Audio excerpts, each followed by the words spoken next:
Let's go, Chad. Hello, everyone. Welcome to the DKI Podcast. I'm Dilshat Kenzi Ramadan, your host. I'm class 8-3, absent number 10, and I'm joined by my two friends. Can you guys please introduce yourselves? Yes, my name is Ishira Yusef Jafas. I'm from class 83 and my absent number is 14. Glad Okay, to have guys, you here my today. my name is Benedictus Kavas Royal. You can call me Kavas. I'm from A3 and my absent number is 7. So, guys, what are we going to talk about in today's podcast? So, about today podcast, we're going to talk about world health and technology. Ichiro, I want to ask you, what is health and technology? Because those are some pretty big words. They're like very Mm, common.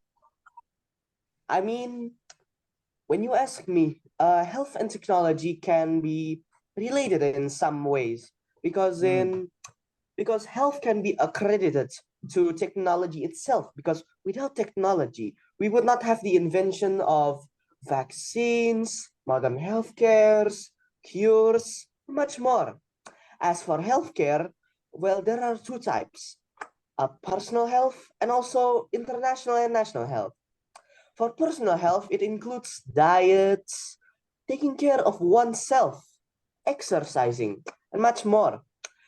Personal is included as taking care of yourself, whereas international and national levels of health is basically is accredited to one large organization that helps us all, which is the World Health Organization, which will be explained by Kefas. Okay, about World Health Organization is also known as WHO.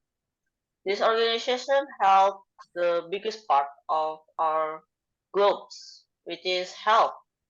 WHO is first health organization that handled the pandemic that happened in early 2020 in Wuhan, China.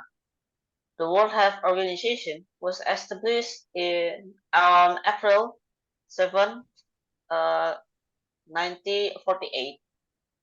The central office is on mm, Switzerland. The organization of the World Health Organization were the USA, Brazil, Mexico, Canada, Great Britain, France, the Soviet Union, and many of the other major and minor countries. Okay, the World Health Organization main goal is to promote health, keep the world safe, and protect those who are vulnerable to disease. WHO is organized below the United Nations. WHO is so fast for handling big pandemics such as COVID-19 that took 2 years to end. And so WHO is also organizing with another big organization such as UNICEF. WHO also keep us safe from big pandemics such as COVID-19, HIV/AIDS, and much more. WHO is helping us in health section, World Health actually. When COVID-19 is mutating, WHO almost gave up because the virus is way much stronger, much faster, and much more dangerous. But without WHO, we can live and talk freely about because COVID-19. Ah, In recent times, the WHO has been at the forefront of the global response to the COVID-19 pandemic. It has provided guidance to countries, coordinated research efforts, and facilitate the equitable distribution of vaccine through initiatives like COVAX, emphasizing the importance of global solidarity in overcoming health challenges. WHO barely held the biggest jobs that was keeping us from big pandemic. WHO rarely show up because of their existence. and they only show up when big pandemic comes. But not for sarcasm. We're always doing the biggest job, invisibility. That is researching the potential viruses that can make a big pandemic. So the conclusion is WHO is the most important organization in the world. It was interesting, but uh, uh, yeah, it was your explanation was very interesting, Kefas. The World Health so the World Health Organization was established in April 7th, 1948. Its central office is in Geneva, Switzerland. So, since Kefas has in his uh, explanation, he pointed out many COVID-19 many he pointed out many COVID-19 words. So, I will tell you about COVID-19. So, COVID-19, what is it? COVID-19, also known as 2019 nCoV, is a virus that plagued the world in early 2020 that started a whole world lockdown. So every single uh what is it? Nation nation went on lockdown. No one was Nationwide lockdown. no one was able to get out because of the virus. So, COVID-19 made its first outbreak in Wuhan, China. The the virus was simply called coronavirus and Wuhan coronavirus.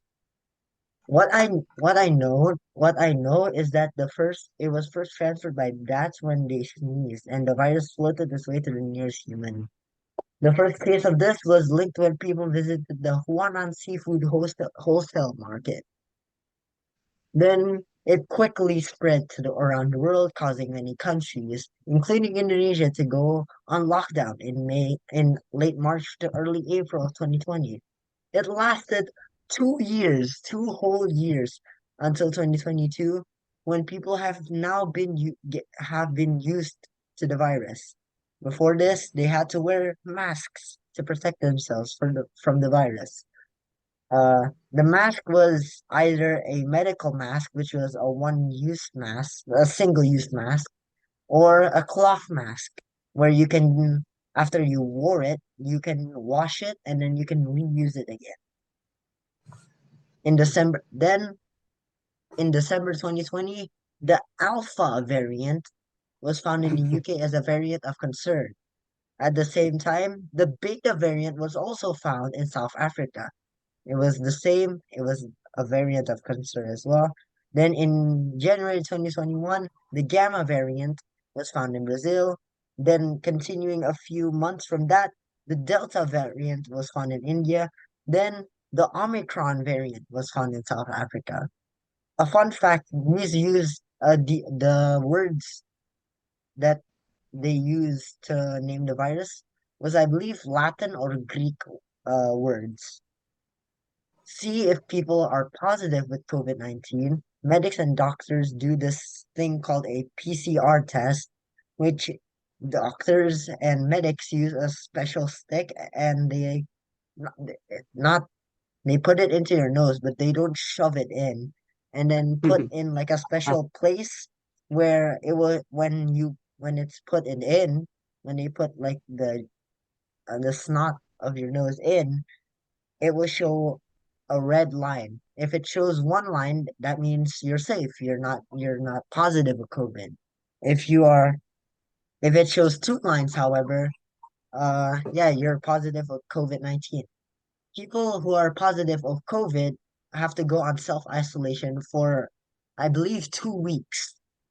Overall, the COVID-19 pandemic that changed it is a pandemic that changed the world drastically. As you know, a bit of a fun fact, I actually when I got hit with uh COVID-19, positive COVID-19, I cried because like I can't believe that I got hit with COVID-19. I'm sad, but my dad uh, told me just keep a positive mind and we can pass through any challenge.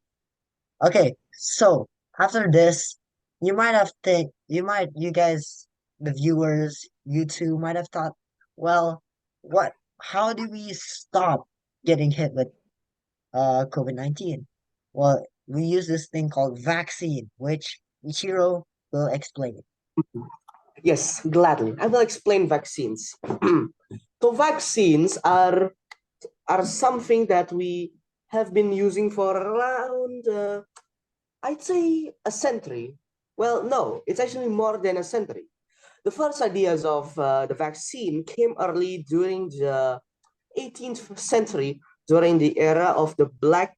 Wait, I think it was either the Black Plague or the Spanish flu. Either way, those. Wait, no, it was measles. Sorry for the clarification. It was measles. Yes. So Okay. basically, yeah. So basically, in the nations of Qing and Ottomans, they began using a technique for vaccines using a long pipe, which they inserted through your nose or your mouth using a much more less deadly variant of that virus or infection, I would say, which, well, they found out that once somebody was infected with that disease, which is measles, they would not gain it again. Anyway, besides that, let's move on to a couple decades later. In France, Louis Pasteur, one of the actual founders of vaccine, not the one who started the idea, but the founder and the founding father of vaccine. In France, he discovered that about cowpox. There was a cowpox epidemic. We would say epidemic since it was not that widespread and still mostly controlled, but not that much. Anyway, besides all those facts, Louis Pasteur found out that once somebody was infected with a something else called cowpox. Oh yeah, I'm sorry that I need to make a clarification again. It was actually smallpox that was the main virus, not cowpox. Anyway, smallpox was a deadly virus that would bedridden would make people bedridden. And there was also another infection or virus which like Louis Pasteur used. So he found out that once somebody had gotten infected with a virus or infection called cowpox, they would not get any signs or get infected again with smallpox. So he used that combination of the cowpox disease and to put it, well, not put it, but injected it through his daughter's body, which she had to test out at least if it actually worked or not. And as you know, it did work. And so the first vaccines were made. And that is the invention of vaccines. Through the years, vaccines have gotten better and better over the years. Even now, Louis Pasteur also got awarded with the Nobel Peace Prize for the invention of vaccines. Vaccines are very important in our life, and we need to keep that technology of vaccines known throughout these centuries, not just centuries, throughout our lifetime, throughout our human history. Without vaccines, we have nothing. Without technology, we have nothing. Without technology, we have no healthcare. Without no healthcare, we have no vaccines. Without vaccines, there is nothing. We would not survive. Anyway, vaccines then soon improved. Now let's talk about the modern era for a second. So in the modern era, we had a new virus. Let's state it, the coronavirus. So basically, the coronavirus had you know what it is. It was explained before what the coronavirus is and about vaccines. So tests are not vaccines, but rather yet just tests to prove if you are positive or negative of the virus. Now, in the COVID pandemic, we found out that about some new vaccines. These vaccines had many different types, such as Pfizer and much more, which I forgot the names of, but it's fine because there were a lot of of variants. Of the variants, However, yeah. yeah. Yeah. However, these vaccines prove helpful as it boosted our immune system to resist against the virus. So basically, vaccines work as in taking a small part of the virus, or as an example, the coronavirus, a weakens and damaged part of it, and genetically modifying it so that it's not deadly and that our immune system we can fight against it. And it's actually accredited to our body itself. The human body is very amazing. And well, vaccines don't just work with the help of science and technology. Well, it does help with science, mostly biology, but there are cells that remember about viruses and diseases that we had encountered along the way, and it will store that information for our lifetime, so that if we ever get that virus or infection again, we will know how to respond against that. Anyway, that is my explanation for about vaccines. Moving on. Okay, that was very interesting.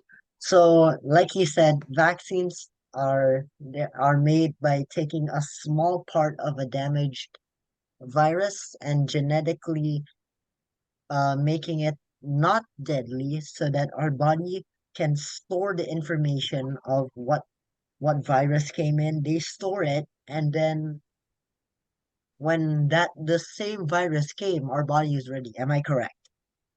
Yes, that is correct. Okay, so this is interesting. Kefas's explanation was also interesting about the WHO. Ichiro's vaccine was an insane explanation. Uh, yeah, Wow. it was very good. Okay, I think that's all what we all have for today. Also, don't forget to hit that subscribe button and the bell. And if we can hit 6 likes, 6 likes, we'll make a part two. We'll make an episode two, sorry. So that's it for me. I'm Dilshay Kenzi Ramadan, and this is My I'm name Ichiro is Yusef Kefas. Jafas and Kefas Iruel. And see you guys later. Bye bye. Bye. Bye.